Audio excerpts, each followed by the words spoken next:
You can print one from the drive real quick. Maybe from my car. Print one from the drive.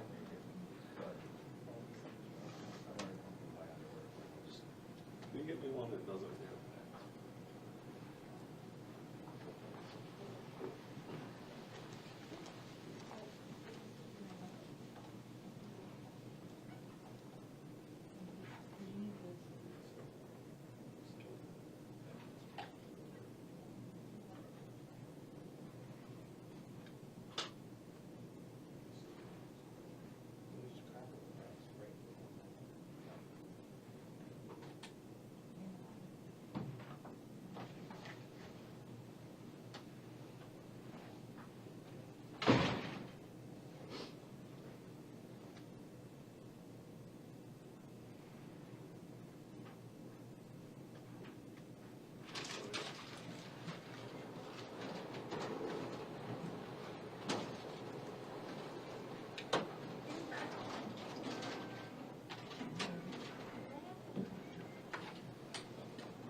All right. Like we're gonna have you stand here. Hey, LT, why don't you stand right here? All right. As soon as we get the go ahead, you guys good? All right. Wait for Sergeant Sprague.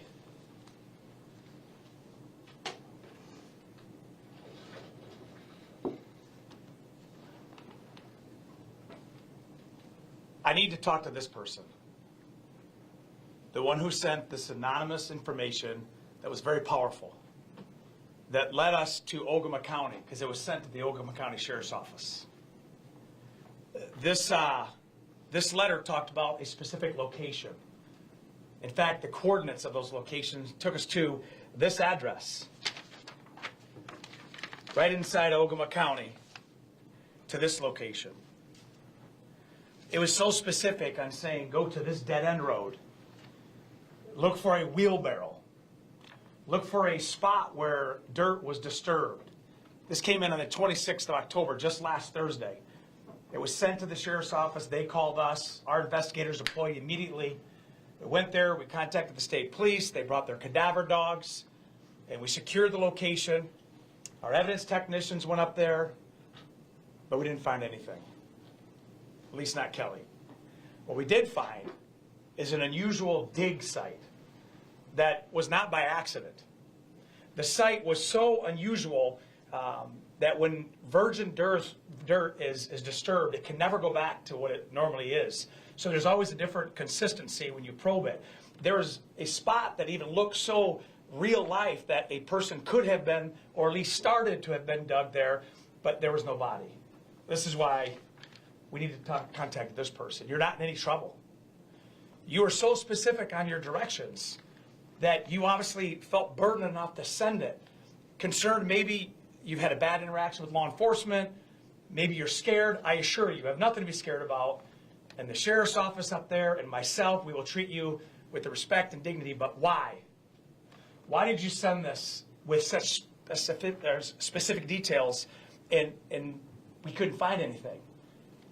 That's what's been going on, among other things, over these last several days. The reason for this briefing with Lieutenant Nicholson, Lieutenant Stadler, is to show you what we've been doing for all these days and all that the DB is doing. But that's the takeaway that I need the media, because I do know this. The caller from Saginaw that saw the truck that identified it was what led us to the 2009 F-150 where Higgins took his life. I know that a caller called the homeowner up in Prescott saying, I just saw the briefing, the guy you have there is wanted for possible murder. And I also know that whoever sent this probably saw a briefing from one of these news channels. So please, you can call 810-257-3422. Our 24-hour dispatch will get you in touch with either Lieutenant Stadler or Nicholson, and we will protect you, watch over you. You don't even have to be known by anybody. I'm not going to put you out there, but I need to get the answers to that. In a minute, you're going to hear from both investigators. You're going to hear that the command, but I want to show where we are to kind of give some background, because I know we've been contacted by close friends and family members, and sometimes out of sight, out of mind, but not for this case.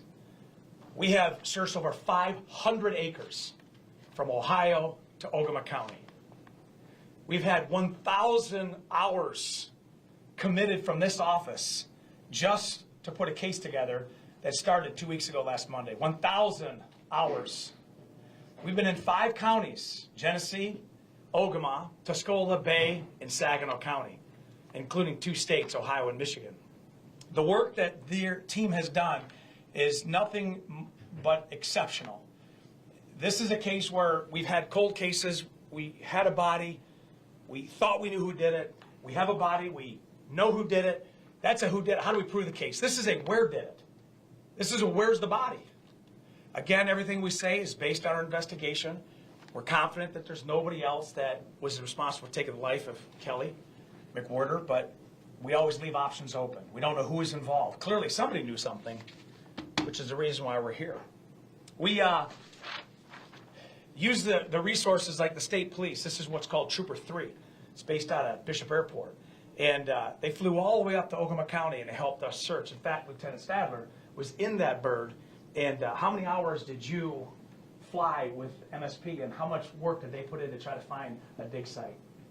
We were up in the air about 4.5 hours, and they used all the tools that they had and the experience that they have to try to locate different areas for us to put boots on the ground and be able to, based on where they thought we should go and where we should look, and they are still open to go back up any place that we would like them to go. So this is the helicopter. We also have 100 hours of drone flying through Lieutenant Priest. Our drone can go and segue through a field and make sure we don't see anything from there that we missed on the ground or vice versa. Over 100 hours of drone footage, including the chopper. And so we continue to walk. In fact, you'll see this area right here in Montrose.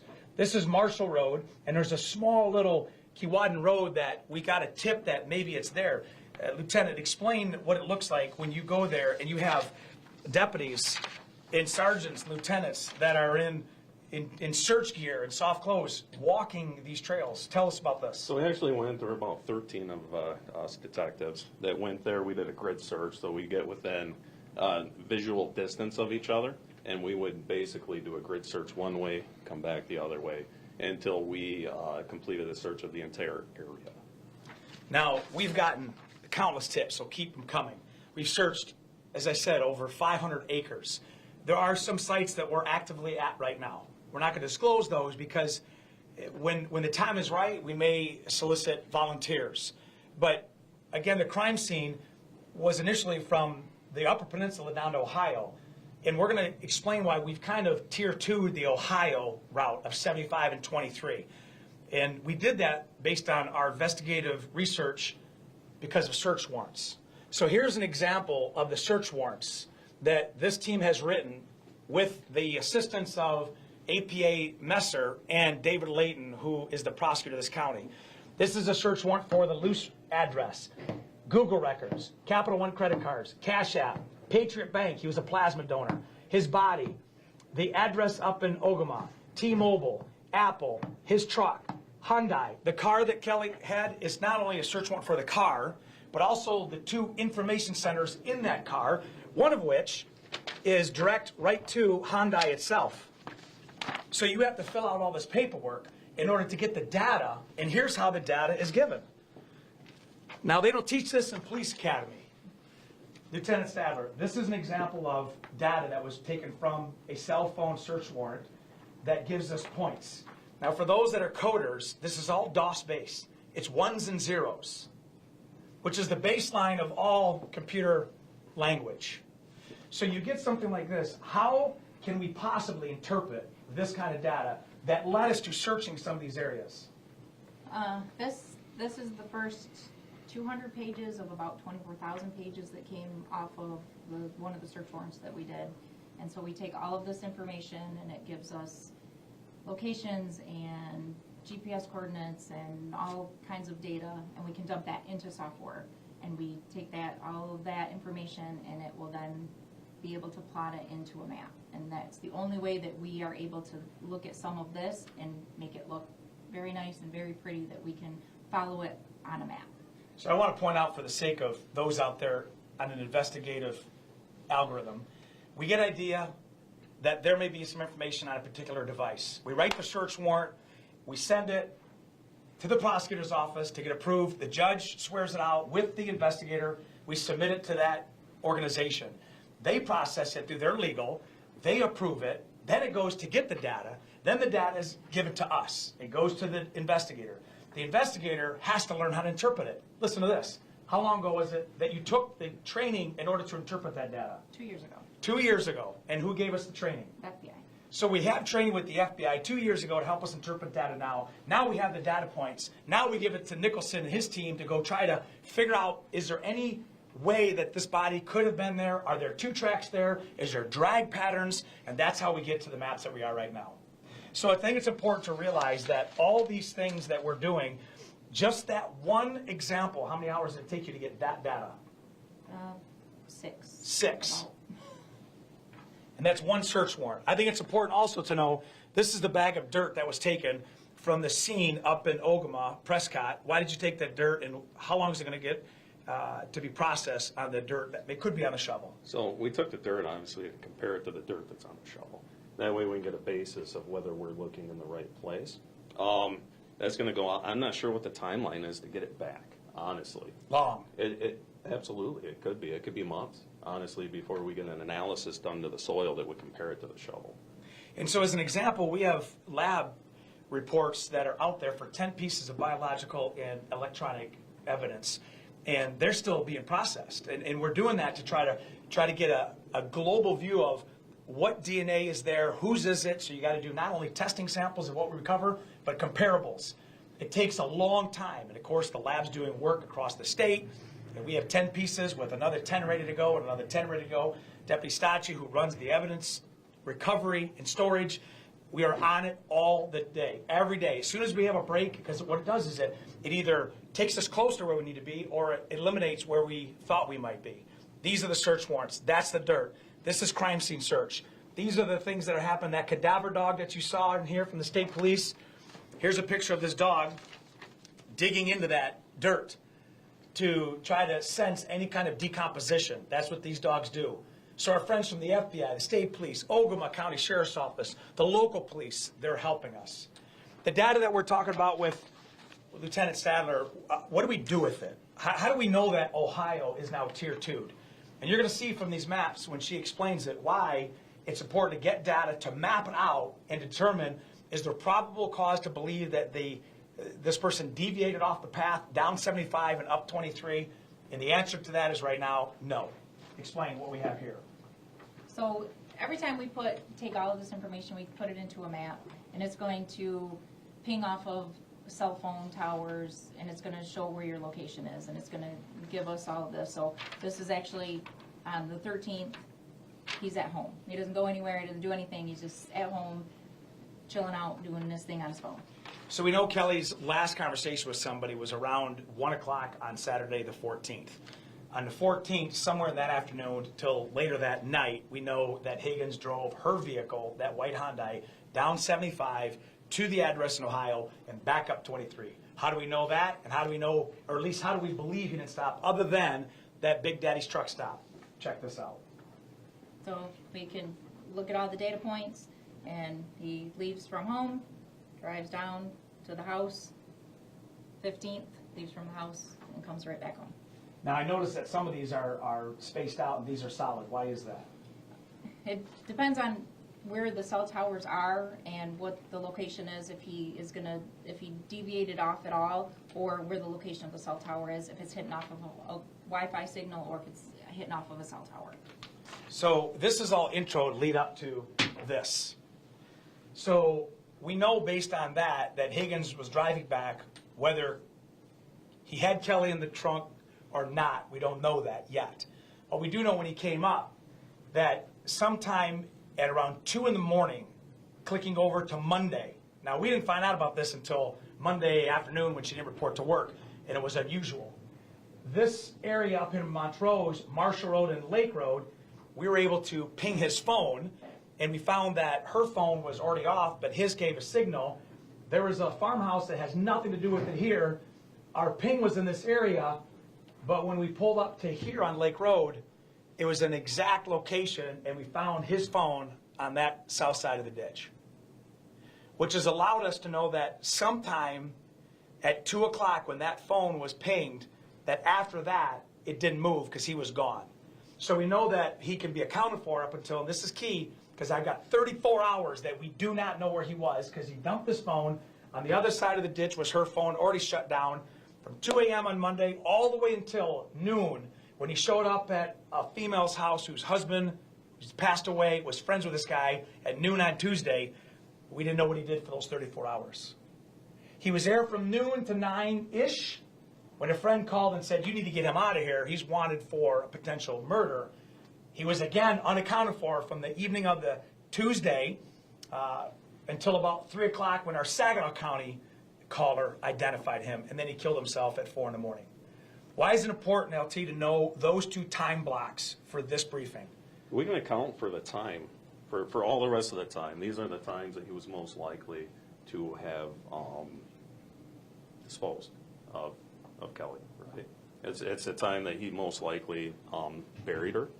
And if we can figure that out, maybe it'll lead us to a potential location where we can find her.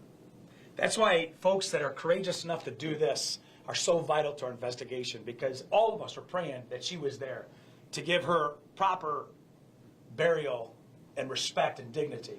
But I know if this is out here, and it came to us last week, that there's more out there. We also know that this is a time for not only bow hunting, but you have rifle season coming up. People know their route. They know their area, deer camps, anything that you see.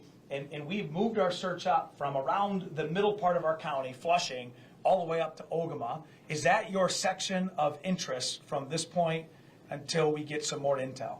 Based on everything we've seen from the return of the search warrants, absolutely. Somewhere in the Montrose to Ogama range. That's the only time that we can account for as of right now. So if we can dial that in with hopefully some help from anybody watching this, then maybe we got a good shot at finding her soon. So a couple of the things, and I'll open up the questions. We have what's called luminol here, and this is the solution we spray on surfaces to see if there's any body contaminants. So the reason we knew that she was assaulted in her house and there was DNA in her vehicle and in the truck is because of this type of science.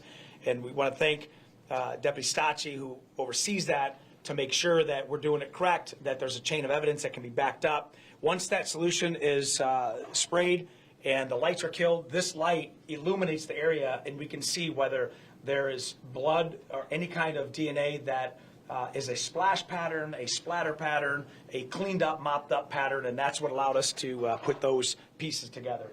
The other thing I want to show you is this right here is just a map of where we are and what we're talking about. So Flushing City, right there on Luce Avenue is where the incident occurred, and then he was identified and took his life right up here.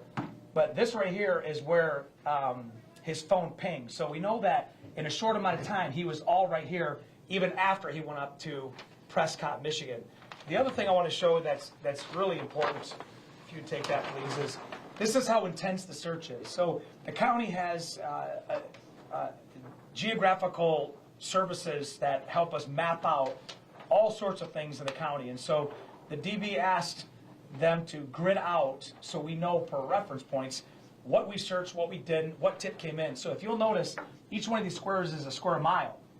So if you look at like 6982, should that be something we did, that segment will be documented in our report. So when we go back, if we get a tip because this body of water is something we didn't search, we know what we did, what we didn't do, and that's the point of reference. That's how specific our documentation is and our search pattern is.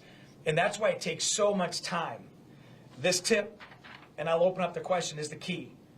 The tip that said possible gravel site for Kelly McWhirter, dead end of Melker Road to North End, from Ryan Road to Prescott, west side, fresh dirt, 3x6, made by shovel perhaps, near this place, wheelbarrow. I mean, this is so specific that they were intentional, and that's that tip.